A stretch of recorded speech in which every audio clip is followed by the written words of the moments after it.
கர்த்தருடைய நாமத்துக்கு கனமும் மகிமையும் உண்டாவதாக. நம்முடைய கர்த்தராகிய இயேசு கிறிஸ்து நாமத்தினாலே உங்களை வாழ்த்துகிறேன். கடந்த ஒரு வார காலமாக எனக்கு ஜலதோஷம், இருமல் அப்படிலாம் இருந்ததுனால இந்த வீடியோ போட முடியல. ஆனாலும் தேவன் என்னை கிருபையாய் என்னை காத்தார். இந்த காலநிலை மாற்றத்தினால ஏற்பட்ட அந்த ஜலதோஷத்தினால ஒரு வாரமாக கொஞ்சம் கஷ்டப்பட்டேன். ஆனாலும் தேவன் என்னை மறுபடியுமா என்னை எழும்ப பண்ண தேவனுக்கு கோடி நன்றி பலிகளை செலுத்துகிறேன். மறுபடியும் உங்களிடம் பேசுறதுக்கு தேவன் எனக்கு கிருபை செய்தார். அவருடைய கிருபைக்காக கோடி நன்றி பலிகளை நான் செலுத்துகிறேன். இந்த நாளில் கூட நம்ம ஆண்டுடைய வார்த்தையை நம்ம என்ன பேச போகிறோம் என்றால், நம்ம பேசுகிற வார்த்தைகள் மற்றவர்களை மகிழ்ச்சிப்படுத்துகிற வார்த்தையாக காணப்படணும். மற்றவர்களை மனக்கலக்கத்திலேயோ பயப்படுதலையோ காணப்படக்கூடாது. நம்ம வார்த்தைகள் சில நேரங்கள்ல சிலருடைய மனதுல நம்ம விளையாட்டா நம்ம பேசுவோம். ஆனா அவர்களுடைய மனதுல அது ஆழமாய் பதிந்துரும். இந்த வார்த்தை அவங்க இனி பேசியிருக்க கூடாது, பேசிட்டாங்களே. ஒருவேளை அவங்க எதையுமே நினைக்காம யோசிக்காம கூட நம்ம பேசியிருப்பாங்க. ஆனாலும் அந்த வார்த்தைகள் ஒருவேளை நம்ம அந்த நேரத்துல கஷ்டமான சூழ்நிலையில காணப்படும் போது நமக்கு அது எப்படி தெரியும், நம்மளதான் பேசினாங்கிற மாதிரி தெரியும். அதனால எந்த வார்த்தை குறித்து நம்ம யாரிடமாவது பேசும்போது நம்ம என்ன செய்யணும், யோசித்து பேச வேண்டும். சில காரியங்கள் அது அவர்களுக்கு ஒரு கவலையாய் கொண்டு போய் விட்டுவிடும். அதனால தேவன்கிட்ட நம்ம என்ன செய்யணும், நம்முடைய வாயின் வார்த்தைகள் பிறருக்கு நன்மை அளிக்கக்கூடிய வார்த்தையாய், பிறருடைய மனதை ஆறுதல் படுத்தக்கூடிய வார்த்தையாய், பிறரை சந்தோஷப்படுத்துகிற வார்த்தையாய் காணப்பட தேவனிடத்துல நம்ம ஜெபிக்கணும். ஆண்டவர் தான் அதுக்கு நம்ம நல்ல ஞானத்தை கொடுக்க வேண்டும். இந்த உலகத்துல சில பேர் நினைச்சுவாங்க, ஒரு ஏதாவது ஒரு துக்கமான ஒருவேளை குடும்பத்துல யாராவது இழந்திருப்பாங்க, இல்லாட்டா ஏதாவது ஒரு கஷ்டமான சூழ்நிலை இருக்கும்போது ஆறுதல் சொல்றதுக்காண்டி வருவாங்க. அந்த யோபுடைய வாழ்க்கையை பற்றி நீங்க வேதத்துல படிச்சிருப்பீங்க. அவங்க சிநேகிதர்கள் என்ன செய்தாங்க, ஒரு வாரம் அவர் கூட எந்த வார்த்தையுமே பேசாம, அதற்கப்புறம் அவர்கள் பேசக்கூடிய வார்த்தைகள்லாம், அந்த ஆறுதல் வார்த்தைகள்லாம் யோபுவை குத்துகிற வார்த்தையா தான் காணப்பட்டது. அதே போலதான் நம்மளும் சில நேரங்கள்ல நம்முடைய நண்பர்கள், உற்றார், உறவினர் யாரையாவது நம்ம போய் பார்க்க போவோம். அவங்க ஏதாவது ஒரு கஷ்டத்துல சூழ்நிலை இருக்கும்போது நம்ம சொல்லுகிற வார்த்தைகள் அவர்களை ஆறுதல் படுத்த வேண்டும். சில நேரங்கள்ல ஆறுதல் சுகீனமாய் காணப்படுவாங்க. நம்ம அப்படி செய்யுங்க, அந்த மருந்தை கொடுங்க, இந்த மருந்து, ஏதோ நம்மளே ஒரு பெரிய டாக்டராய் மாறி சில நேரங்கள்ல அதிக பிரசங்கித்தனமான சில வார்த்தைகள் அவர்களை ஒருவேளை அவங்கள சரியா கவனிக்காதபடியும் நம்ம கவனிக்க சொல்ற மாதிரிலாம் ஆயிரும். அப்ப அந்த சூழ்நிலையில இருக்கவங்களுக்கு அது ஒரு கஷ்டமா தெரியும். ஏன்னா அவங்க வீட்டுல உள்ளவங்கள அவங்க கவனிக்கிறதுக்கு அவங்களுக்கு தெரியும். அவங்க கஷ்டப்பட்டு கவனிச்சுக்கிட்டு இருப்பாங்க, வீட்டுல சுகம் இனமா ஆயிட்டாங்கன்னு. ஆனா மற்றவங்க பார்க்க போறவங்க அங்க கொண்டு போங்க, அங்க போய் பாருங்க, இங்க போய் பாருங்கன்னு ஆறுதல் படுத்துகிற மாதிரி தெரியும். ஆனாலும் சில வார்த்தைகள் துக்கப்படுத்திடும். அப்படி காணப்படக்கூடாது. அதே போல ஏற்கனவே அவங்க கஷ்டமான சூழ்நிலை இருப்பாங்க.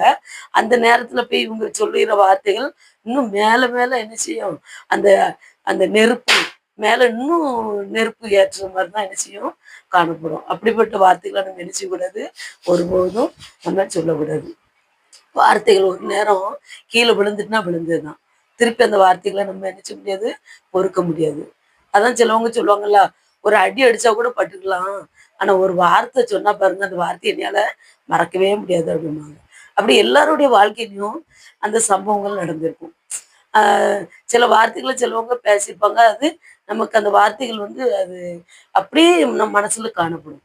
ஆனால் தேவனுடைய கிருபையினால அந்த வார்த்தைகளை மறக்க தேவனிடத்துல மெலிச்சணும், கேட்கணும். ஒருவேளை ஆண்டுடைய பிள்ளைகள் ஆவதுக்கு முன்பாக நம்மளும் சில பேரை நம்ம அந்த வார்த்தையினால பேசியிருப்போம்.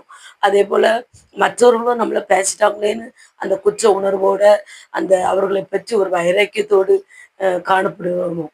ஆனால் தேவனுடைய பிள்ளைகள் ஆன போது நம்ம என்ன செய்யணும், அந்த வார்த்தைகள் அவர்கள் சொன்ன வார்த்தைகளை நம்ம மறந்து நாமும் பிறரை குற்றப்படுத்துகிற வார்த்தையோ, அந்த ஆறுதல் இல்லாத அவர்களை காயப்படுத்துகிற வார்த்தையிலையோ, சமாதானம் இல்லாத வார்த்தைகளை சொல்லுறவராய் காணப்படக்கூடாது.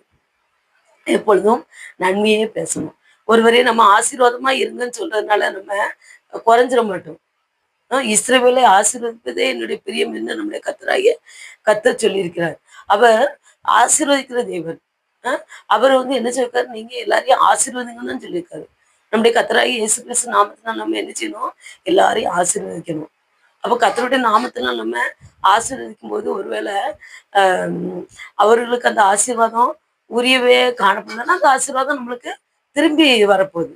அதுக்காக யாரையும் நம்ம என்ன செய்யக்கூடாது, எந்த சூழ்நிலையும் சபிக்கிறவர்களாய் காணப்படக்கூடாது. ஒருவேளை நம்ம சபித்தோம்னா அந்த சாபம் வந்து நமக்கு கூட அந்த சபிப்பு வந்துடும். அதனால ஆசீர்வதிங்க. ஆண்டவர் சொல்லியிருக்காருல, உங்கள் சத்துருக்களே சிநேகிங்கள் என்று சொல்லியிருக்கிறார். அதனால ஏதாவது ஒரு பிரச்சனை வந்தா கூட நம்ம வாயில சும்மா அளப்பாதபடி ஒரு வார்த்தை சொன்னாலும் அந்த வார்த்தை ஒருவருக்கு பிரயோஜனமுள்ள வார்த்தையாக காணப்படணும். அந்த எண்ணாகமும் 13ஆம் அதிகாரத்தை பாருங்க. எண்ணாகமும் 13ஆம் அதிகாரத்தை எடுத்து வைத்துக் கொள்ளுங்கள். எண்ணாகமும் 13ஆம் அதிகாரம். அதுல வந்து கர்த்தர் சொல்லுவாரு, மோசே ஐயாட்ட சொல்லுவாங்க, நீ போய் அந்த நீங்க போய் சுதந்திரிக்கிற போற அந்த கானான் தேசத்தை வேவு பார்ப்பதுக்காக இஸ்ரேல் கோத்திரத்துல அந்த 12 கோத்திரத்திலையும் ஒவ்வொரு கோத்திரத்திலையும் ஒவ்வொரு பிரபுக்களை அனுப்பு அப்படின்னு கர்த்தர் மோசேட்டு சொல்லியிருப்பார். அப்போ மோசே அதே போல ஒரு 12 பேரை தெரிந்து கொண்டு அதுல வந்து நூனின் குமாரனாகிய ஓசையா அவருக்கு வந்து மோசே வந்து யோசுவா என்று பெயரிட்டிருப்பார். அவரும் எபுனையின் குமாரனாகிய காலேப், அவங்க 2 பேரும் அந்த 12 பேர்ல 2 பேர் அவங்கள வந்து அனுப்பியிருப்பாரு. அப்போ அவங்க என்ன செய்வாங்க, அந்த அந்த சுதந்திரிக்கிற போற அந்த கானான் தேசத்தை போய் என்ன செய்வாங்க, பார்க்கறதுக்காக போவாங்க. வேவு பார்த்துட்டு அவங்க திரும்பி என்ன செய்வாங்க, 40 நாட்கள் அந்த தேசத்தை சுற்றி பார்த்து வேவு பார்த்துட்டு வருவாங்க. வந்து என்ன செய்வாங்க, வார வழியில என்ன செய்வாங்க, ஒரே கொலை உள்ள ஒரு திராட்சை கொடி அறுத்தார்கள். அதை 2 பேரும் ஒரு தடியில மாட்டி அவங்க என்ன செய்வாங்க, தூக்கி சுமந்து கொண்டு வருவாங்க. பாலும் தேனும் ஓடுகிற தேசம்தான் இது, அதனுடைய கனி என்று அந்த மோசேட்ட வந்து காட்டுறாங்க. காட்டிட்டு என்ன சொல்றாங்க, ஆனாலும் அந்த எண்ணாகமும் 13ஆம் அதிகாரத்துல 38வது வசனத்தை பாருங்க, 28வது வசனத்தை பாருங்க. ஆனாலும் அந்த தேசத்தில் குடியிருக்கிற ஜனங்கள் பலவான்கள், பட்டணங்கள் அரணிப்பானவைகளும் மிகவும் பெரியவர்களுமா இருக்கிறது, அங்கே ஏனாக்கின் குமாரரை கண்டோம் என்று சொல்கிறாங்க. அப்போ அவங்க வந்து என்ன சொல்றாங்க, அந்த நேரத்துல காலேப் என்ன சொல்றாருன்னா, மோசேக்கு முன்பாக ஜனங்களை அமர்த்தி நாம் உடனே போய் அதை சுதந்திரித்துக் கொள்வோம், நாம் அதை எளிதாய் ஜெயித்துக் கொள்ளலாம் என்றார். ஆனா அந்த அந்த அவனோடு கூட போய் வந்த மனிதர்கள் என்ன சொல்றாங்க, நாம் போய் அந்த ஜனங்களோடு எதிர்க்க நம்மாலே கூடாது, அவர்கள் நம்மை பார்க்கிலும் பலவான்கள் என்றார்கள். நாங்கள் போய் சுற்றி பார்த்து வந்த அந்த தேசம் தன் குடிகளை பச்சிக்கிற தேசம், நாங்கள் அதிலே கண்ட ஜனங்கள் எல்லாரும் மிக பெரிய ஆட்கள், அங்கே ராட்சத பிரபியான ஏனாக்கின் குமாரராகிய ராட்சதரையும் கண்டோம், நாங்கள் எங்கள் பார்வைக்கு வெட்டுக்கிளிகளை போல இருந்தோம், அவர்கள் பார்வைக்கு அப்படியே இருந்தோம் என்று சொல்லி இப்படி இஸ்ரேல் புத்திரர்களே தாங்கள் சுற்றி பார்த்த தேசத்தை குறித்து துர்ச்செய்தி பரம்ப செய்தார்கள். பாத்தீங்களா? அதுல அந்த காலேப் என்ன சொல்றாரு, அப்படி இல்லை, நம்ம போய் இப்பவுமே என்ன செய்யலாம், சுதந்திரத்து கொள்வோம்னு ஒரு தைரியத்தை கொடுக்காரு. ஆனா மற்ற 10 பேர் என்ன செய்தாங்க, மக்களை வந்து என்ன செய்தாங்க, பீதி அடை செய்யறாங்க. அப்ப அந்த இஸ்ரேல் அந்த 14ஆம் அதிகாரத்துல 1ஆம் வசனத்துல இருந்து பாருங்க, இந்த இஸ்ரேல் ஜனங்கள் பயந்துருந்தாங்க. பயந்து என்ன செய்தாங்க, நம்ம எகிப்து தேசத்துல செத்து போனால் நலமா இருக்கும், நாங்க எங்க பெண் ஜாதி பிள்ளைகள்லாம் நாங்க இங்க மறிக்கிறதுக்கு அங்க வந்தோம் அப்படின்னு சொல்லிட்டு நம்ம திரும்பி போவோம் என்று ஒருவரோடு சொல்லிக்கிட்டாங்க. அப்ப அந்த நேரத்துல மோசையும் ஆரோனும் என்ன செய்தாங்க, அந்த இஸ்ரேல் புத்திரரின் சபையாரை எல்லா கூட்டத்துக்கும் முன்பாக முகம் குப்புற விழுந்தார்கள். விழுந்து அந்த நேரத்துல அந்த நூனின் குமாரனாகிய யோசுவாவும் எபுனின் குமாரனாகிய காலேப்பும் தங்கள் வஸ்திரங்களை கிழித்து கொண்டு இஸ்ரேல் புத்திரரின் சமஸ்த சபையை நோக்கி, நாங்கள் போய் சுற்றி பார்த்து சோதித்த தேசம் மகா நல்ல தேசம், கர்த்தர் நம்மேல் பிரியமாய் இருந்தால் அந்த தேசத்திலே நம்மை கொண்டு போய் பாலும் தேனும் ஓடுகிற அந்த தேசத்தை நமக்கு கொடுப்பார், கர்த்தருக்கு விரோதமாக மாத்திரம் கலகம் பண்ணாதிருங்கள், அந்த தேசத்தின் ஜனங்களுக்கு நீங்கள் பயப்பட வேண்டியதில்லை, அவர்கள் நமக்கு இரையாவார்கள், அவர்களை காத்த நிழல் அவர்களை விட்டு விலகி போயிற்று, கர்த்தர் நம்மோடு இருக்கிறார், அவர்களுக்கு பயப்பட வேண்டியதில்லை என்றார்கள். அப்பொழுது அவர்கள் மேல் கல்லெறிய வேண்டும் என்று சபையார் எல்லாரும் சொன்னார். உடனே கர்த்தருடைய மகிமை ஆசரிப்பு கூடாரத்தில் இஸ்ரவேல் புத்திரர் எல்லாருக்கும் முன்பாக காணப்பட்டது. பாத்தீங்களா? அந்த 12 பேர் போனதுல 10 பேர் என்ன செய்தாங்க? மக்களை பயன்படுகிற வார்த்தைகளை சொன்னாங்க. ஆனா அந்த யோசுவாவும் காலேபும் என்ன சொல்றாங்க? பயப்படாண்டாம், நம்ம எப்படியாவது நம்ம சுதந்திரத்துக் கொள்ளலாம், அவர்களை காத்து நிழல் விலகி போயிட்டு நம்முடைய தேவன் என்ன செய்வார்? நம்மோடு இருக்கிறார், நம்முடைய கர்த்தர் நம்மோடு இருக்கிறார், அவர்களுக்கு பயப்பட வேண்டியதில்லை என்று தைரியமான வார்த்தைகளை சொல்கிறார். இப்படிதான் நம்ம வாழ்ந்து கொண்டிருந்த உலகத்திலையும் ஒரு கூட்டம் என்ன செய்யும்? நம்மள பயப்படுத்தும். ஒரு சிலர் என்ன செய்வாங்க? தேவனுடைய பிள்ளைகள் அந்த தேவனுடைய வசனத்தை கொண்டு என்ன செய்வாங்க? நம்மளை தைரியப்படுத்துவாங்க. அப்போ அவங்க இப்போ நம்ம உலகத்துல நம்ம ஜீவிக்கோம்னா தேவனுடைய இப்போ ஆண்டவரை அறியாத சில பேர் என்ன செய்வாங்க? ஏதாவது வீட்டுல ஒரு கஷ்டமான சூழ்நிலையோ, ஒரு கடன் பிரச்சனையோ, தாங்க முடியாத ஒரு மனப்பார்வமோ வந்துட்டுன்னா அவங்க என்ன செய்வாங்க? உலக பிரகாரமா என்ன செய்வாங்க? ஆறுதலை தேடி ஒவ்வொரு இடமா போவாங்க. ஆனா கர்த்தருடைய பிள்ளைகளாகிய நாம் என்ன செய்வோம்னா, அப்படி போகாதபடி நம்ம என்ன செய்தோம்? ஆண்டுடைய பாதத்துல விழுந்து அவரிடத்துல நம்ம ஜெபிப்போம். அப்ப தேவன் நினைச்சுவார், அவருடைய வசனமாகி வார்த்தை மூலம் நம்ம இடத்துல பேசுவார். சிலர் என்ன செய்வாங்க? ஆண்டரை அறியாதவங்க என்ன செய்வாங்க? தற்கொலைக்கு நேராக ஓடி தற்கொலை பண்ணியிருந்தாங்க. நான் எனக்கு தெரிஞ்சு எத்தனையோ பேர்களை நான் அறிந்திருக்கிறேன். ஆண்டருடைய சத்திய வார்த்தை அறியாத அந்த ஒரே காரணத்தினால அவங்க என்ன செய்தாங்க? தற்கொலை செய்து தன்னுடைய அந்த உயிரை மாய்த்து கொண்டிருந்தாங்க. அதனால அவங்க தற்கொலை பண்ணதுனால அந்த குடும்பத்துக்கும் பெரிய இழப்பு. அதற்கப்புறம் அந்த குடும்பத்துல ஒரு தீராத ஒரு ஆறுதல் இல்லாத சூழ்நிலை காணப்படுகிறது. ஆனா ஆண்டோடைய பிள்ளைகளாகிய நாம் நம்ம குடும்பத்துல ஏதோ ஒரு இழப்போ, அப்படி இல்லைனாலும் ஏதோ ஒரு கடன் பிரச்சனையோ, ஏதாவது ஒரு துன்பம், இக்கட்டான சூழ்நிலை, மனிதர்கள்ட்ட சொல்ல முடியாத வேதனை ஏதாவது காணப்பட்டால் நம்ம தேவனுடைய வார்த்தையை கொண்டு நம்ம வேதத்தை வாசிக்கும் போது அவருடைய வார்த்தை நம்ம இடத்துல பேசுகிறது. அப்போ நம்ம என்ன செய்தோம்? அந்த இக்கட்டான சூழ்நிலையிலிருந்து நம்ம பாதுகாக்கப்படுகிறோம். ஆண்டவர் என்ன செய்தார்? அவர் தேவனுடைய வார்த்தை மூலம் நம்ம இடத்துல பேசுகிறார். அவருடைய ஊழியக்காரர்கள் பிள்ளைகள் மூலமாக நம்ம இடத்துல பேசுகிறார். நம்ம ஆலயத்துக்கு போகும்போது தேவனுடைய பிள்ளைகள், ஊழியக்கார பிள்ளைகள் அந்த பிரசங்கிக்கும் போது அந்த வார்த்தை மூலம் நம்ம இடத்துல தேவன் நம்மளை ஆறுதல் படுகிறார். அப்போ ஆறுதல் படுத்தும் போது நம்ம என்ன செய்தோம்? அந்த ஒரு அந்த உலக பிரகாரமான மக்கள் அந்த தற்கொலை எண்ணத்துக்கு போற மாதிரி போகாதபடி ஆண்டவர் என்ன செய்தார்? நம்மளை காத்துக்கொள்கிறார். அதனால நம்ம என்ன செய்யணும்? இயேசுப்பாவை அறிந்த பிள்ளைகளாகிய நாம் என்ன செய்யணும்? நாம மட்டும் ஆறுதல் அடைந்தா போதாது, மற்றவர்களுக்கும் நம்ம என்ன செய்யணும்? இயேசுப்பாவை பற்றி நம்ம மற்றவங்களுக்கும் அவருடைய வார்த்தையை பற்றி நம்ம சொல்லணும். இக்கட்டான சூழ்நிலையில ஒரு மனிதன் காணப்படும் போது அந்த குத்துகிற வார்த்தைகளை சொல்லாதபடி ஆறுதலான வார்த்தையிலே தேவனுடைய வசனத்தை கொண்டு நம்ம என்ன செய்யணும்? ஆறுதல் படுத்த வேண்டும். நம்மால என்ற உதவிகளை அவர்களுக்கு செய்யப்படணும். அப்படி செய்யும் போது ஒரு ஆத்மா அது காக்கப்படும். ஒரு ஆத்மா காக்கப்படுது, அது வெளியேற பெற்றது. அதை தேவன் விரும்புகிற தேவனாய் காணப்படுகிறார். சரியா? அதனால எந்த சூழ்நிலையிலையும் நம்ம என்ன செய்யக்கூடாது? ஒருவன் விழுந்து போயிற மாதிரி காணப்படும் போது தூக்கி விட தான் நம்ம பார்க்கணும். பழையபடி அவங்க வழிக்கு விழாதபடி அவர்களை அந்த குத்துகிற வார்த்தைகளோ, ஏளனமான வார்த்தைகளோ, தேவையில்லாத வார்த்தைகளோ பேசக்கூடாது. அவர்களுக்கு நலமான வார்த்தைகளை சொல்ல தேவனிடத்துல நம்ம என்ன செய்யணும்? அந்த ஞானத்தை நம்ம கேட்கணும். நியாயாதிபதிகள் 7ஆம் அதிகாரத்தை பாருங்க. அந்த கிதியோன் அந்த கர்த்தரால தேர்ந்தெடுக்கப்பட்ட ஒரு நியாயாதிபதி. அப்போ மீதியானரை எதிர்த்து போகும்போது அந்த நியாயாதிபதிகள் 7ஆம் அதிகாரத்தை பாருங்க. 3ஆம் வசனத்துல, ஆகையால் பயமும் திகிலும் இல்லை எவனோ அவன் திரும்பி கீழாத்து மலையில் உள்ள விரவ ஓடி போக கடவன் என்று நீ ஜனங்களின் செவிகள் கேட்க பிரசித்தப்படுத்து என்றார். அப்பொழுது ஜனத்தில் 24,000 பேர் திரும்பி போய்விட்டார்கள். 10,000 பேர் மீதியா இருந்தார்கள். பயப்படுகிறவர்கள், நம்பிக்கை இல்லாதவர்கள், திகில் பிடித்தவர்கள், வீணான வார்த்தை பேச அவங்களாம் என்ன செய்யக்கூடாது? வரக்கூடாது, அவங்களாம் திருப்பி போகட்டும் அப்படின்னு சொல்லிட்டாங்க.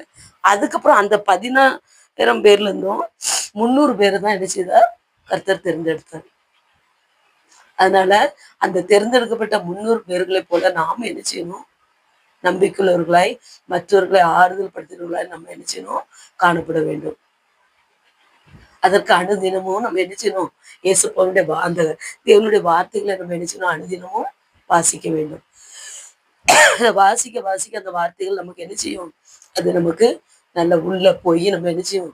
இருதயத்துல அது பதிந்து நம்ம மூளையில அது ஞாபகமா பதிஞ்சிடும். அப்ப நம்ம பிறரிடத்துல பேசும்போது என்னைக்கோ படித்த வேதம் நமக்கு என்ன செய்யும்? அந்த நேரத்துல அவர்களுக்கு அந்த வார்த்தைகளை சொல்ல நமக்கு பயன்படும். இந்த வேதத்தினுடைய வார்த்தைகள் ஒரு வார்த்தைகளும் வீணாக போகாது. அது எந்த சூழ்நிலையாவது அது ஏதாவது ஒரு சூழ்நிலையில நமக்கு பிரயோஜனமாய் காணப்படும். ஒருவேளை நமக்கே ஏதாவது இக்கட்டான சூழ்நிலையில என்ன செய்யும்? அந்த வார்த்தைகள் நமக்கு பயப்படுவதாய் காணப்படும். அதே போல பாருங்க 1 சாமுவேல் 25ஆம் அதிகாரத்தை பாருங்க. மாகோனிலே ஒரு மனுஷன் இருந்தான். அந்த அவனுடைய தொழில்துறை கர்மேலில் இருந்தது. அந்த மனுஷன் மகாபாரி குடித்தனக்காரனா இருந்தான். அவனுக்கு 3000 ஆடும் 1000 வெள்ளாடும் இருந்தது. அவன் அப்பொழுது கர்மேலில் தன் ஆடுகளை மயிர் கத்தரித்து கொண்டிருந்தான். அந்த மனுஷனுக்கு நாபால் என்றும் அவன் மனைவிக்கு அபிகாயில் என்று பெயர். அந்த ஸ்திரீ மகா புத்திசாலியும் ரூபோதியுமாய் இருந்தாள். அந்த புருஷனோ முரடனும் துராயுதமாய் இருந்தான். அவன் காலேபனுடைய சந்ததியான். அந்த நாபாலுடைய மனைவி பேரு அபிகாயில். அந்த அபிகாயில் மகா புத்திசாலியா இருந்தா. அவ அழகுள்ள ரூபவதியாயும் இருந்தாள்.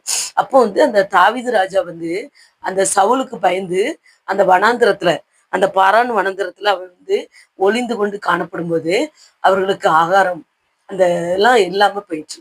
அந்த நேரத்துல தாவீது ராஜா என்ன பண்ணுறாரு? தன் ஊழியக்காரத்துல போய் இப்படி இந்த நாபாலுடைய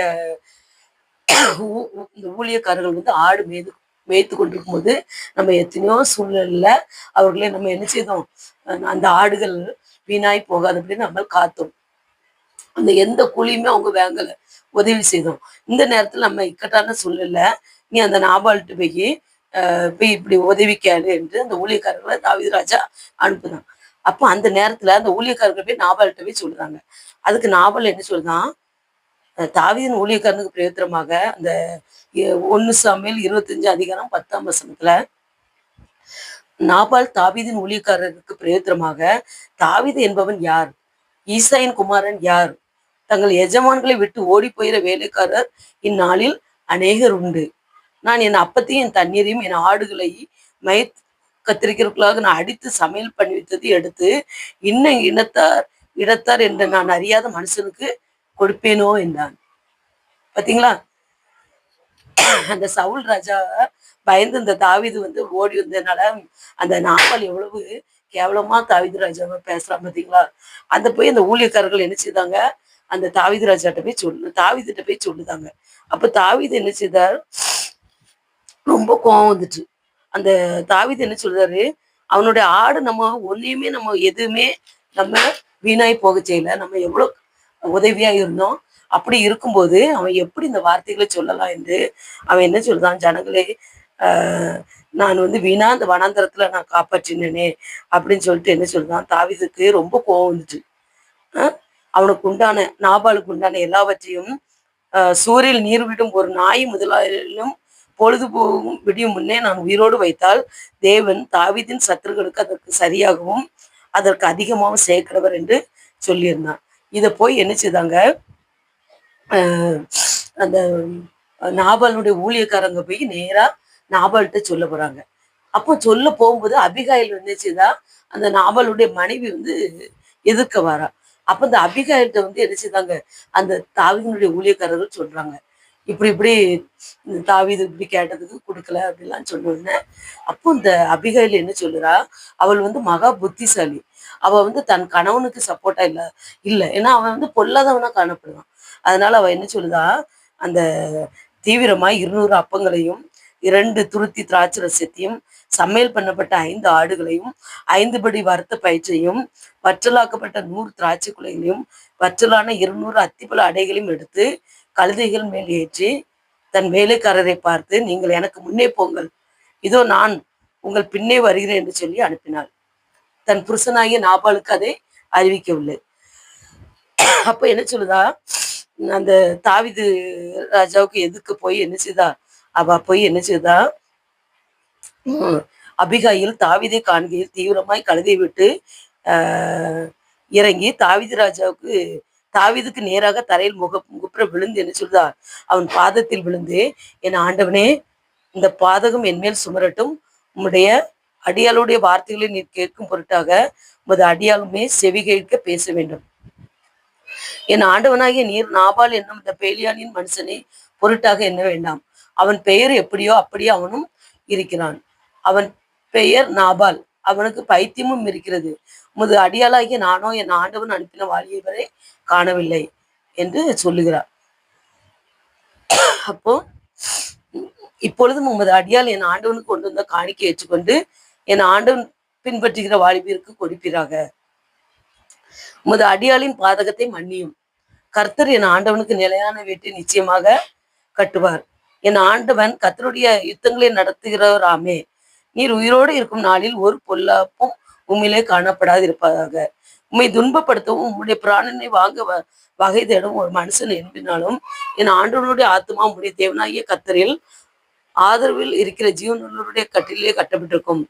உம்முடைய சத்துருக்களின் ஆத்மாக்களோ கவனில் வைத்து எரிந்தாற் போல் எரியப்பட்டு போம். கர்த்தர் உம்மை குறித்து சொன்ன நன்மையின்படி எல்லாம் இனி என் ஆண்டவனுக்கு செய்து இஸ்ரவேலுக்கு அதிபதியாக உம்மை நியமிக்கும் போது நீர் விருதாவாய் ரத்தம் சிந்தாமலும் என் ஆண்டவனாகி நீர் பழி வாங்கலாம் இருந்ததுண்டால் அப்பொழுது என் ஆண்டவனாகி உமக்கு துக்கமும் இராது, மன இடரலும் இராது. கர்த்தர் என் ஆண்டவனுக்கு நன்மை செய்யும் போது முத அடியாளை நினைப்பீராக என்றார். அப்பொழுது தாவீது அபிகாலின் நோக்கி, உன்னை இன்றைய தினம் என்னை சந்திக்க அனுப்பின இஸ்ரவேலின் தேவனாகிய கர்த்தருக்கு சோஸ்திரம். நீ சொல்லிய யோசனை ஆசீர்வதிக்கப்படுவதாக.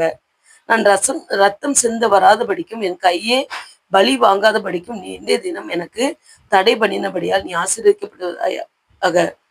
நீ தீவிரமாய் என்னை சந்திக்க வராமல் இருந்தது, ஆனால் பொழுது விடியும் மட்டும் நாபாலுக்கு ஒரு நாயும் உயிரோடு வைக்கப்படுவதில்லை என்று உனக்கு பொல்லாப்பு செய்ய எனக்கு இடம் கூடாதிருக்க இஸ்ரவேலின் தேவனாகிய கர்த்தர் ஜீவனை கொண்டு மெய்யாய் சொல்கிறேன் என்று சொல்லி அவள் தனக்கு கொண்டு வந்ததை தாவீது அவன் கையில வாங்கி கொண்டு அவளை பார்த்து, நீ சமாதானத்தோட போ, உன் வீட்டுக்கு போ, இதோ நான் உன் சொல்லை கேட்டு உன் முகத்தை பார்த்து இப்படி செய்கிறேன் என்றார். பாத்தீங்களா, ஒருவேளை அபிகாயிலும் அவ கணவனோட சேர்ந்திருந்து அந்த தாவீது ராஜாவுக்கு விரோதமா சேர்ந்தா தாவீது அந்த அவனுடைய ஊழியக்காரர்களோட போய் அந்த நாபாலுடைய சுவர் விடுகிற ஒரு நாய் கூட உயிரோட வைத்திருக்க மாட்டா, எல்லாமே அழித்திருப்பார். ஆனா அந்த அபிகாலுடைய அந்த தாழ்மையான பணிவு, அவளுடைய இனிமையான சொற்கள், அவளுடைய இனிமையான வார்த்தைகள், அவளுடைய பணிவான அந்த வேண்டுகோள், ராஜாவை பற்றி அவள் அந்த ஒருவேளை சவுல் ராஜா இறந்ததுக்கு அப்புறம் அவர் ராஜாவாக தாவீது ராஜா வரப்போகிறார் என்று அவள் தீர்க்கதரிசனமாய் கர்த்தருடைய வார்த்தையை அவள் என்ன சொல்றா, அறிந்து கர்த்தர் உமக்கு நிலையான வீட்டை கட்டருள்வார், அந்த நேரத்துல அந்த அடிமையை நினைப்பீராக என்று சொல்கிறார். அப்ப ராஜா என்ன சொல்றாரு, இன்றைய தினம் நீ வரப்பேதான் நான் அந்த காரியங்களை செய்யல, அதை அனுப்பின இஸ்ரவேலின் தேவனாகிய கர்த்தருக்கு சோஸ்திரம் என்று சொல்கிறார். அந்த நாபாலுடைய அந்த பொல்லாத வார்த்தையினால தாவீது கோவப்படுகிறார். ஆனால் அவனுடைய மனைவியினுடைய அபிகாலுடைய வார்த்தையினால தாவீது என்ன செய்தார், அவருடைய மனம் அமைதிப்பட்டு அவளை சமாதானத்தோட போ என்று சொல்கிறார். ஒரு கட்டத்துல அந்த நாபால் மரித்து போயிருந்தான். அதுக்கப்புறம் தாவீது ராஜா அந்த அபிகாயிலை மனைவியாக ஏற்றுக்கொள்கிறார். அந்த பின்வரு அதிகாரத்துல நம்ம பார்க்கிறோம். அப்போ அந்த அபிகாலுடைய வார்த்தைகளை பாருங்க, அவருடைய ஞானமான வார்த்தைகள் மூலம் அந்த அழிவு வராதபடி தேவன் காத்தார். இதன் மூலம் நம்ம என்ன கற்றுக்கொள்ளணும்னா, நம்ம என்ன செய்யணும், ஞானமுள்ள வார்த்தையில நம்ம பேசணும். அதற்கு ஞானத்தை தருகிறவர் நம்முடைய கர்த்தராகிய இயேசு கிறிஸ்து. இயேசுப்பா அந்த உலகத்துல மனிதனாய் சுற்றி திரிந்த நாட்கள்ல அவர் எப்பொழுதும் ஆறுதலான வார்த்தைகளை தான் பேசினார். அவருடைய வாயின் வார்த்தைகள் எல்லாம் மக்களை பலப்படுத்துகிற வார்த்தைகளாய் காணப்பட்டன. அந்த யோவான் 14 அதிகாரம் 27 பாருங்க, சமாதானத்தை வைத்து போகிறேன், என்னுடைய சமாதானத்தை உங்களுக்கு கொடுக்கிறேன், உலகம் கொடுக்கிற நான் உங்களுக்கு கொடுக்கிறதில்லை, உங்களை இருதயம் கலங்காமலும் பயப்படாமலும் இருப்பதாக என்று சொன்னார். பாத்தீங்களா, எவ்வளவு அழகான வார்த்தைகள், எவ்வளவு ஆறுதல் படுத்தும் வார்த்தைகள். சமாதானத்தின் காரணராகிய நம்முடைய கர்த்தராகிய இயேசு கிறிஸ்து என்ன சொல்கிறார்? சமாதானத்தை பற்றி நமக்கு வைத்து கொண்டு போயிருக்கிறார். நீங்கள் கலங்காமலும் பயப்படாமலும் இருங்கள் என்று சொல்லியிருக்கிறார். நீங்கள் உயிரோடு இருக்கும் நாளெல்லாம் நான் உங்களுடனே இருக்கிறேன் என்று சொல்லியிருக்கிறார். ஒருவனும் உங்களை எதிர்த்து நிற்பதில்லை என்று சொல்லியிருக்கிறார். நீங்கள் பயப்படாமல் கலங்காமல் இருங்கள் என்று சொல்லியிருக்கிறார். அடிக்கடி தேவன் பயப்படாதே பயப்படாதே என்று சொன்னார். அந்த நியாயாதிபதி அவன் வேலைக்காரன் சுயனமா இருக்கும்போது இயேசுவை பார்த்து என்ன சொல்கிறான்? ஒரு வார்த்தை மாத்திரம் சொல்லும், என் வேலைக்காரன் சொஸ்தமாவான். அந்த ஒரு வார்த்தை, அவருடைய அந்த ஒரு வார்த்தையினால ஜீவன் கிடைக்கிறது. ஜீவனுள்ள வார்த்தைகளை தேவன் சொல்லுகிறார். நாவில தான் ஜீவனும் மரணமும் இருக்கு. நம்முடைய நாவுல வார்த்தைகள் எப்படி வருது என்று நம்ம கவனிக்கணும். எப்போதும் நான் ஏன் இந்த உலகத்துல இருக்கேன், எனக்கு மட்டும் ஏன் இந்த கஷ்டம், வயசாயிட்டு இனிமே எல்லாம் முடிஞ்சிட்டு இனிமே நம்ம போய் சேர வேண்டியதான், இப்படிப்பட்ட வார்த்தைகள்லாம் என்னைக்குமே வரக்கூடாது. நம்ம நம்முடைய பிள்ளைகளுக்கு வழிகாட்டியாய் காணப்படணும். பிள்ளைகளுக்கு ஆறுதல் படுத்துகிற வார்த்தைகளாய் சொல்லணும். யாரையாவது பார்க்கும்போது அவர்களை தூக்கி விடுகிற வார்த்தைகளாய் நம்ம என்ன செய்யணும்? சொல்லுகிறவர்களாய் காணப்படணும். நம்முடைய வார்த்தைகளை அவர்களை ஆற்றுகிறதாய் தேற்றுகிறதாய் காணப்படணும். எப்பொழுதும் சோர்ந்து போயிற வார்த்தைகள் காணப்படக்கூடாது. சோர்ந்து போயிறவனுக்கு சத்துவத்தையும் பலத்தையும் கொடுக்கிற நம்முடைய தேவனாகிய கர்த்தருடைய வார்த்தைகளை நம்ம என்ன செய்யணும்? கைப்பற்றி நம்ம பலப்படுத்தி நம்ம இருதயத்துக்குள்ள அதை வாங்கி கொண்டு மற்றவர்களுக்கு அந்த வார்த்தைகளை நம்ம என்ன செய்யணும்?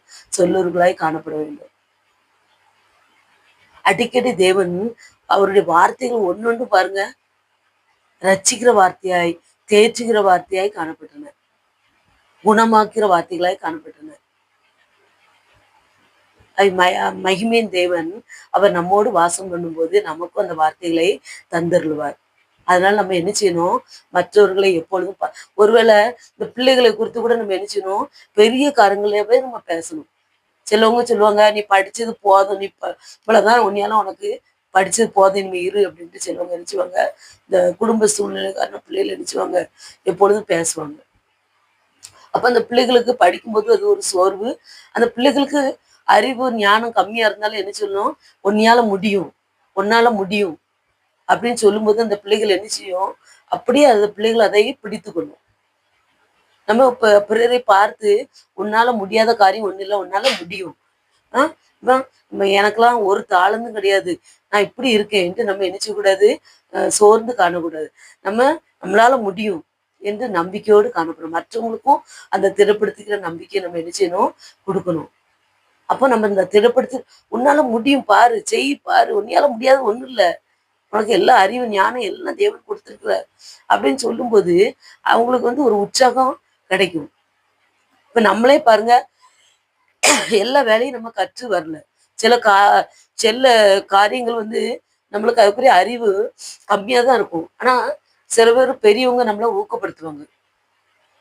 ஒரு ஒரு எடையே பாருங்க சுமக்க முடியிட்டா கூட உன்னையால தூக்க முடியும், தூக்கு தூக்கு அப்படின்னு சொல்லும்போது அந்த வார்த்தைகள் நம்மள தேற்றும். அப்புறம் கொஞ்சம் கொஞ்சமா என்ன செய்வோம்? அதை எப்படியாவது தூக்குறதுக்கு நம்ம முயற்சி செய்வோம். சில நேரங்களில் தூக்கிடுவோம். அப்படிதான் சில வார்த்தைகள் நம்மள யாரை பார்த்தாலும் நம்ம என்ன செய்யணும்? ஆறுதல் படுத்துகிற வார்த்தை. இவ்வளவு நாள நம்ம எப்படி இருந்தோமோ, ஆனால் இனி அப்படி இல்லாதபடி நம்ம என்ன செய்யணும்? மற்றவர்களை கரிசனை உள்ளவர்களாய் அவர்களை ஆறுதல் படுத்துகிற வார்த்தைகளாய் நம்ம சொல்லுவர்களாய் காணப்படணும். அதற்கு கர்த்தர் நமக்கு பலம் தருகிற தேவனாய் காணப்படுகிறார். அவற்றை கேளுங்க, ஏசப்பா நான் பிறரிடம் பேசும்போது அன்பான வார்த்தைகளை பேச எனக்கு கற்றுத்தாருங்கப்பா அப்படின்னு கேளுங்க. நிச்சயமாய் தேவன் நமக்கு கற்றுக் கொடுக்கிறவராய் காணப்படுகிறார். நம்ம எத்தனை நேரத்துல துக்கமாய் காணப்பட்டிருப்போம், எத்தனை நேரத்துல பலவீனமாய் காணப்பட்டிருப்போம், எத்தனை நேரத்துல நமக்கு ஒரு அடி கூட எடுத்து வைக்க முடியாத சூழ்நிலை சோர்ந்து காணப்பட்டிருப்போம். இன்னைக்கு வேலைக்கு போகவா, இன்னைக்கு போக முடியாத சூழ்நிலை. அப்போ கர்த்தர் நம்மோடு உன்னால போக முடியும். ஒவ்வொரு நாளும் தினமும் காலையில எழும்பும் போது தேவன் நம்மை பலப்படுத்துகிறார். மகளே உன்னால எல்லாம் முடியும். அவருடைய வார்த்தைகள் தான் நம்மளை என்ன செய்யுது? பலப்படுத்துகிறது. இப்ப எனக்கு கூட பாருங்க 56 வயசு ஆயிடுச்சு. இந்த சூழ்நிலையும் பலவீனம் சில நேரங்களில் காலையில 6 மணிக்கெல்லாம் வேலையில இருக்கணும். அப்ப வீட்டுல 5 மணிக்கு வீட்டை விட்டு போனாதான் அங்க 5:45 போய் ட்ரெயின்ல ஸ்டேஷனுக்கு அங்கே போய் ட்ரெயினில் போய் வேலைக்கு போக முடியும். திருமணம் முடிந்து 20 25 23 வருஷம் கணவனோடு நான் எந்த வேலைக்கும் நான் போனது கிடையாது. என் கணவர் தான் எனக்கு வேலைக்கு போயிட்டு வந்து என்னுடைய எல்லா தேவைகளையும் நிறைவேற்றினாங்க. நான் ஒரு வேலைக்கு நான் போனது கிடையாது. வீட்டில தான் இருந்தேன். ஆனா அவருங்க மறைவுக்கு அப்புறம் அந்த திடீர்னு அந்த வேலை வந்து நான் ஏற்றுக்கொண்டதுனால அது ஒரு புதிய அனுபவமா காணப்பட்டது. அவ்வளவு நாளும் வீட்டிலேயே இருந்துகிட்டு அந்த புதியதா ஒரு வேலைக்கு நான் காலையிலேயே எழும்பி அந்த ட்ரெயின் பிடிச்சு அந்த வேலைக்கு போகும்போது எனக்கு அது ஒரு புதிய அனுபவமா இருந்துச்சு. அங்க போய் 8 மணி நேரமும் தொடர்ந்து அந்த வேலைகளை செய்யும்போது அந்த ஆரம்பத்தின் நாட்கள்ல எனக்கு அது ஒரு பெரிய அந்த ஒரு முடியாத காரியமா தெரிஞ்சு. அப்போ நான் இந்த வேலை என்னையால செய்ய முடியுமா? அப்படி புக்கிங்ல அந்த கவுண்டர்ல வேலை செய்யறேன். ஒரு நாளைக்கு எப்படியும் குறைஞ்சது 1500 2000 பேர் டிக்கெட் எடுக்க வருவாங்க. அப்ப அனுதினமும் அவர்களை நம்ம பார்த்து அந்த வேலை தொடர்ந்து செய்துகிட்டே இருக்கணும், பேசிக்கிட்டே இருக்கணும். சில பேருக்கு கோபமா வருவாங்க, சிலவங்க சீக்கிரம் குடும்பாங்க. நான் வேலைக்கு போய் சேர்ந்த அன்னைக்கு அப்போ 45 வயசு இருக்கும். அன்னைக்கு தான் நான் வேலைக்கு போய் சேர்ந்திருக்கேன். அந்த பிரிண்டரு, அந்த கம்ப்யூட்டர் எல்லாம் பார்த்து எனக்கு ஒரு புது அனுபவம். அப்போ அந்த மக்கள் எல்லாம் பார்த்தோன்னே என் தொடலாம் அப்படியே ஆடுச்சு, நடுங்குச்சு. அன்னைக்கு தான் நான் நாள் அன்னைக்கு வேலைக்கு போயிருக்கேன். டிக்கெட் கொடுத்துட்டு இருக்கேன். எனக்கு ஒரே பதட்டம். அந்த காசை வாங்கணும், பிரிண்ட் எடுக்கணும், கொடுக்கணும், அந்த சேஞ்சு கொடுக்கணும். எந்தி எவ்வளவா எனக்கு அதான் வீட்டிலேயே இருந்ததுனால வெளியில நான் போன அனுபவம் கிடையாது. அன்னைக்கு தான் நான் வேலைக்கு போயிருக்கேன். ஒரு ஆள் சொல்றாரு, ஒருவேளை நான் வேலைக்கு சேர்ந்து ரொம்ப வருஷமா இருக்கும்னு நினைச்சுக்கிட்டு நீங்க அந்த ஹிந்தியில சொல்லுதாரு, உன்னையால வேலை செய்ய முடியலன்னா வாலண்டரி வாங்கிட்டு போக வேண்டியது தானே, உன்னையால தான் வேலை செய்ய முடியல, ஸ்லோவா வேலை செய்திய, நீ வேலை வாலண்டரி வாங்கிட்டு போங்க. ஏன்னா அந்த ஆளுக்கு தெரியாது இவ அன்னைக்கு தான் வேலைக்கு சேர்ந்திருக்கா அப்படின்ட்டு. ஆனா பாக்குறதுக்கு நான் ஒரு வயதான ஆளு. இந்த கம்பஷன் கிரவுண்ட்ல கணவருடைய வேலை எனக்கு கிடைச்சதுனால அவங்களுக்கு தெரியாது. அவங்க நினைச்சிருப்பாங்க வேலை எல்லாம் முடிஞ்சு இப்போ வாலண்டரி வாங்கிக்கலாம் அப்படின்னு நினைச்சிருப்பாங்க. ஆனா எனக்கு ரொம்ப மனசுக்கா வேலை சேர்ந்த அன்னைக்கு இப்படி ஒரு வார்த்தையா இருந்துச்சு. ஒருவேளை ஆண்டவர் அறியாம நான் இருந்திருந்தோம்னா இனிமே என்னடா இந்த வேலை அப்படின்னு வந்திருப்பேன். கர்த்தர் என்னோடு இருந்ததுனால என் தேவன் என்னை அதுக்கப்புறம் 11 வருடம் என்னை வேலை செய்து என்னை இந்த வேலை இன்னும் ஒரு 4 வருஷம் இருக்கு செய்ததுக்கு என்னை தேவன் பலப்படுத்தினார். என்னையோட சிறிய பிள்ளைகள்லாம் வேலை செய்ததை விட தேவன் என்னை தைரியமாய் நல்ல வேலை செய்ய எனக்கு தேவன் என்ன கிருபை செய்திருக்கிறார்.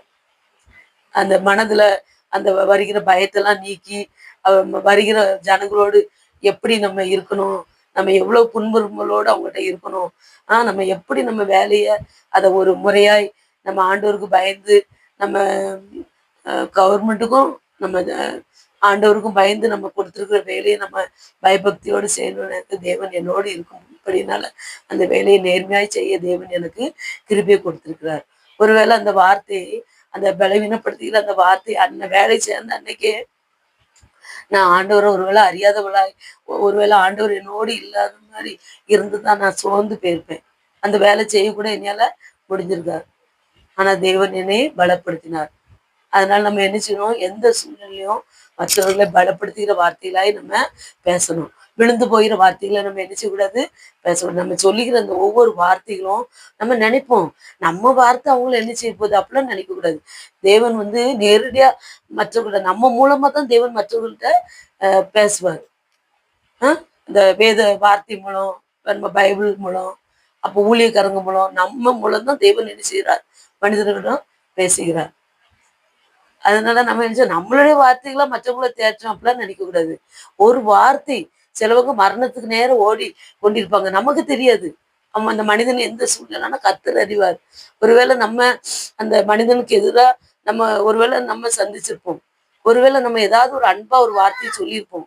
அந்த வார்த்தை அந்த மனிதனை அந்த மரணத்துல இருந்து விலைக்கு பாதுகாத்துருக்கும். அது நமக்கு தெரியாது, ஆனா கர்த்தருக்கு தெரியும். கர்த்தர் எல்லாவற்றையும் அறிந்திருக்கிற தேவன்.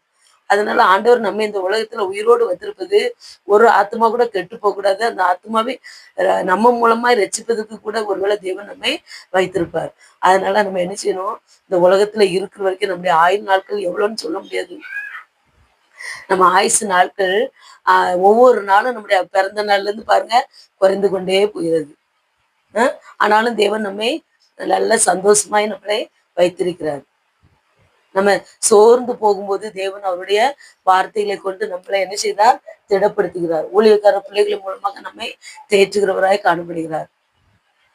இந்த மாதம் எப்படி இருக்குமோ என்று நம்ம கலங்கி தவிக்கும் போது தேவன் அவருடைய வாக்குத்தத்த வசனங்களை கொடுத்து நம்மை தேற்றுகிறார். ஆனா அந்த வசனங்களை அறியாதவர்கள் எத்தனையோ பேர் உண்டு. அப்ப நம்ம என்ன செய்யணும்? நம்ம கூட இருக்கிறவர்களுக்கு, நம்ம கூட பழகுறவங்க, நம்ம மற்றவர்களுக்கு என்ன செய்யணும்? நம்மால் கூடின மட்டும் இனிமையான வார்த்தைகளை, ஆறுதலான வார்த்தைகளை, நல்ல தரமான வார்த்தைகளை சொல்ல நம்ம என்ன செய்யணும்? கற்றுக்கொள்ளணும். அப்போ தேவன் நம்ம என்ன செய்வார்? ஆசீர்வதிக்கிறவராய் காணப்படுகிறார். அதற்கு தேவன் தான் நமக்கு என்ன செய்வார்? ஞானமுள்ள வார்த்தைகளை நமக்கு கொடுப்பார். ஜெயிப்போமா? கர்த்தராகிய இயேசு கிறிஸ்துவே, இந்த அருமையான வேலைக்காக நன்றியப்பா. கடந்த நாள் முழுதும் தகப்பனே கண்ணீர் மணி போல காத்திரப்பா.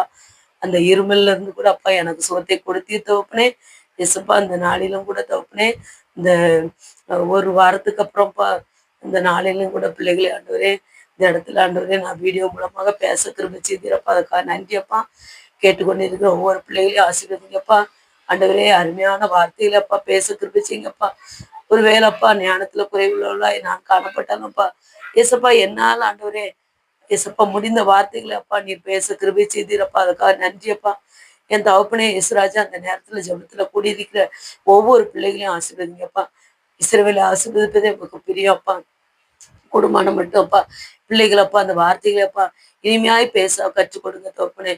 ஆண்டவரே, பெற்றோர்களுக்கு ஆண்டவரே பிள்ளைகள் நல்ல வார்த்தைகளை பதில் சொல்ல, அதே போல கூட படிக்கிற பிள்ளைகள், அதே போல கூட வேலை பார்க்கிறவர்கள், உற்றார் உறவினர்கள், இன்னும் அக்கம் பக்கத்துல உள்ளவர்கள், யாரிடத்துலாம் நேர்ல யாரெல்லாம் பார்க்கிறார்களோ அனுதின வாழ்க்கையில எசப்பா நல்ல வார்த்தைகளை பேச கற்றுக் கொடுங்கப்பா. இப்படி வேதத்தை விரும்ப கற்றுக் கொடுங்க. இந்த நேரத்துல தகப்பனே இயேசுராஜா, முற்றிலும் பிள்ளைகளை பாதுகாத்துக் கொள்ளுங்க தகப்பனே. இந்த நாளிலும் அப்பா நீர் கூட இருந்து பிள்ளைகளை கேட்டு செய்துக்கா நன்றியப்பா. இந்த வீடியோவே ஆண்டவரே, இந்த வார்த்தைகளை நீர் பிள்ளைகளோட மனதுல ஆண்டவரே பதிய கிருபை செய்யுங்க தகப்பனே. ஏசப்பா, ஏசுராஜா நீர் தகப்பனே, ஞானத்தின் தகப்பனப்பா. ஞானம் தகப்பனே, ஏசுராஜா என் தகப்பனே, நீர் வார்த்தையாய் உருவான தேவனப்பா. உங்களுடைய வார்த்தையினால எல்லாம் உருவானது தகப்பனே. உங்களுடைய வார்த்தையினால பிள்ளைகளை தேற்றுங்க தகப்பனே. ஏசப்பா, நீங்க சொல்லியிருக்கீங்க தகப்பனே, சமாதானத்தை வைத்து போகிறேன், என்னுடைய சமாதானத்தை உங்களுக்கு கொடுக்கிறேன். உலகம் கொடுக்கிற பிரகாரம் நான் கொடுக்கிறேன் இல்லை, உங்கள் இருதயம் கலங்காமலும் பயப்படுதாமலும் இருப்பதாக என்று சொல்லிக்க தகப்பனே. அதே போல தகப்பனே எங்களை கலங்காமலும் வைத்திருப்பதற்காக நன்றி தகப்பனே. இயேசுராஜா, பிள்ளைகளை ஆற்றுங்க, தேற்றுங்க. அநேகருக்கு அப்பா பிள்ளைகள் தேற்றுகிற வார்த்தைகளாய் பேச கிருபை செய்யுங்க. ஆண்டவரே, எங்களை காத்துக் கொள்ளுங்க. அப்படியே கிருபைகளை எங்களை மூடி மறைத்துக் கொள்ளுங்க. மேய்ப்பர் இயேசு கிறிஸ்து நாமத்தினால ஜெபிக்கிறேன் பிதாவே. என் ஆத்துமாவே கர்த்தரை ஸ்தோத்திரி. என் முழு உள்ளமே பரிசு நாமத்தை ஸ்தோத்திரி. என் ஆத்துமாவே கர்த்தரை ஸ்தோத்திரி. கர்த்தர் செய்த சகல உபகாரங்களையும் மறவாதே. ஆமேன், ஆமேன், ஆமேன்.